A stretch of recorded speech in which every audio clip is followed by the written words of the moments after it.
Alo, Trà Vinh xin chào các bạn. Hôm nay thì mình chia sẻ cái bánh bao nha, với nhân gà. Bánh thì rất là ngon luôn, được kết hợp với cái màu xanh tự nhiên từ cần tây, thơm phức à. Dù là mới học làm, các bạn cũng vẫn làm thành công cái bánh bao ngon cho cả nhà thưởng thức luôn á. Bây giờ thì mình cùng vào bếp luôn ha. Ở đây là mình có một cái cây rau cần tây này các bạn. Rồi cái cây rau cần này nó lớn dữ lắm luôn á, bề ngang nó bằng hơn cái bàn tay của mình luôn á, lớn mà nó tốt nữa. Đố các bạn là mình mua cái cây rau cần này nhiêu tiền nè, cũng rẻ lắm nha. Bây giờ thì mình sẽ cắt cái phần gốc bỏ đi, cái cọng mà nó hơi già già đó thì chút nữa các bạn có thể dùng để xay. Mình sẽ cắt khúc ra ha, cho nó gọn gọn để rửa cho nó sạch, rửa cho nó loại bỏ cái phần bụi bặm dơ ở trong cái rau cần á.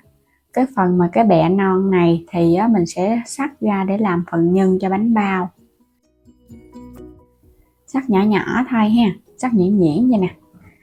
Một công thức đặc biệt hôm nay là mình cũng mới làm lần đầu luôn. Mình kết hợp với rau cần tây để tạo màu và để làm nhân bánh. Còn cái lá mà xanh đậm nó hơi già vậy nè, các bạn sẽ lấy để mình xay nha. Mình dùng cái cối xay mini, cối này vào phần mô tả video có đường link á, bấm trực tiếp vào và mua. Có 100 mấy thôi mà mình xài bền dữ lắm.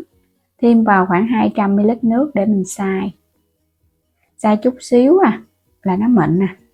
Lọc nó lại thì mình sẽ bỏ cái xác rau cần. Mình sẽ lấy cái nước cốt khoảng 200 ml đó. Mình có ở đây là 350g cái loại bột mì cao cấp ha. Thêm một muỗng canh đường, một chút muối, muỗng cà phê bung men khô. Loại men ngọt làm bánh mì thì mình cũng có bán ở trong kênh luôn á, bột cũng như là men và dụng cụ làm bếp. Các bạn cho muỗng men vào thau. Rồi cái mình thêm một muỗng canh đường nè, 100 ml nước rau cần tây. Đây là nước mỡ heo mình thắng lên á, mình cho một muỗng canh. Nước mỡ heo sẽ giúp cho cái vỏ bột bánh bao nó mềm xốp. Còn nếu mà các bạn không có thì mình dùng cái dầu ăn nha. Rồi cái thêm bột vô nè, muối, trộn đều lên. Mình dùng tỷ lệ ở đây là 2 chén dung bột và gần 1 chén nước rau cần tây. Nếu mà không có cân thì các bạn cứ lường bằng chén. Cứ trộn đều ha, rồi cho nó quyện thành khối. Cái nước rau cần nếu mà các bạn thích đậm thì mình chọn cái lá nó già và mình xay nhiều một chút. Nhưng mà đậm quá là nó sẽ bị hăng mùi, nên là các bạn làm cũng vừa vừa thôi ha. Rồi bây giờ sẽ ủ 1,5 tiếng đồng hồ. Làm nhân bánh thì mình có cái nạc ức gà nè, mình dùng ở đây 300g. Thái hết cái phần da và xương vỏ. Các bạn sẽ xắt ra sợi sợi cho nó nhỏ nhỏ, đều đều vậy nè. Mình dùng cái nạc gà thì ăn nó cũng ngon. Rồi cái mình xắt lại cho nó vuông vuông hạt lựu. Mình xắt xong hết rồi nè. Dùng tiếp một củ hành tím ha, các bạn xắt nhỏ nhỏ ra, cho vào trong chảo dầu ăn, phi thơm phần hành tím cho nó dậy mùi thơm lên. Rồi cái mình cho cái phần thịt nạc gà vô để xào. Mình làm cái phần nhân hôm nay giống như là thịt xá xíu vậy đó, nên là mình xào cho nó săn thơm, cái cho cái phần hành tây vô. Nêm 1 muỗng cà phê hạt nêm, 1 muỗng cà phê đường, muỗng canh dầu hào, tiêu xay. Rồi trộn đều lên cái ha, cho nó quyện cái phần gia vị vào trong nhân. Mình pha cái nước bột năng để giúp tạo cái độ sệt. Các bạn pha vừa vừa thôi, mình cho vô từ từ vậy nè. Bột năng cùng với nước pha cho nó hơi sệt sệt, cái là trộn vô được rồi. Phần nhân của mình nó kết dính vậy là ngon. Mình tắt bếp luôn. Ủ bột được 1,5 tiếng đồng hồ. Các bạn có thể kiểm tra, mình thấy bột nó nở gấp đôi á. Vậy là bột nó đã đạt rồi nè. Các bạn sẽ lấy bột ra ha, mình ủ một bước duy nhất thôi. Ủ đến khi mà nó nở gấp đôi cái khối bột. Phủ chút xíu bột mì nữa rồi cái mình gập bột lại. Chia bột ra luôn. Cái bánh này là mình làm phần vỏ bột nó sẽ hơi mềm, Thì bánh mà các bạn làm bột mềm á, nó hơi khó tạo hình, nhưng mà khi hấp xong cái bánh nó mềm ngon. Phủ chút xíu bột áo nữa rồi cái mình lặn cái viên bột ha. Bột này mình làm mềm ngon lắm nè. Nhưng mà nếu mà các bạn làm không quen á thì các bạn có thể giảm cái lượng nước rau cần lại chút xíu.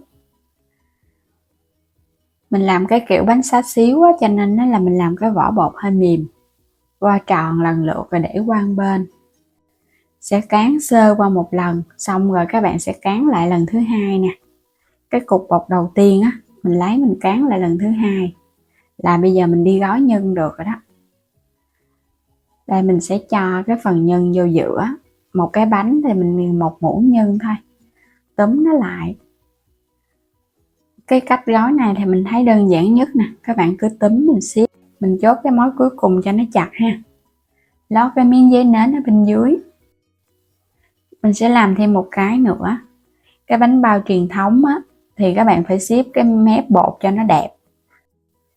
Mình làm cái kiểu nhân gà này thì mình không có cần phải siết các mối cho nó đẹp lắm đâu. Mình chỉ cần túm cho nó sát thôi. Và bánh này mình làm cũng nhỏ nha. Gói xong hết thì chất vào trong nồi đem đi hấp. Mình đã bắt sẵn nồi nước sôi, hấp với lửa trung bình cao trong vòng 8 phút. Đủ thời gian là bánh nó chín thì các bạn tắt bếp luôn ha, rồi cái mình hãy mở nắp nhẹ ra. Thơm phức luôn á các bạn.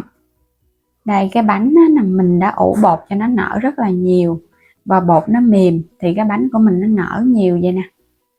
Tuy nhiên á, thì cái lớp da bên ngoài nó sẽ hơi không được láng chút xíu, là do bột mình đã ủ nhiều và bột cũng hơi nhão mềm á. Còn nếu mà các bạn làm cái phần bột nó khô giống như cái bánh truyền thống á, thì phần da nó căng mịn luôn. Bánh nào bánh nấy nó nhẹ tênh nè các bạn, nó xốp dữ lắm. Bẻ ra bên trong nè, nó nhẹ giống như là mình cầm cái bông mút luôn á. Bột rất là xốp nhưng thơm cực kỳ luôn á. Các bạn làm thử ha, nhưng rau cần nó thơm quá chừng luôn. Kết hợp với gà nữa, ăn nó lạ miệng. Thay vì mình làm bánh bao bằng thịt heo suốt thì bây giờ mình đổi khẩu vị ha, làm thịt gà kết hợp với cần tây. Cầm cái bánh lên đó, các bạn cảm giác nó nhẹ và nó xốp thì cái bánh của mình mới thành công. Còn khi mà hấp xong mình cầm lên nó nặng chịu chịu là cái vỏ bột của mình nó đã bị chai, nó không thành công á. Ngon quá. Và bây giờ thì cảm ơn các bạn đã theo dõi hết video của mình nha. Nếu như chưa đăng ký thì bấm đăng ký ủng hộ mình và mua thêm các sản phẩm ở trong kênh ủng hộ mình nha. Xin chào tạm biệt và hẹn gặp lại các bạn ở những video tiếp theo.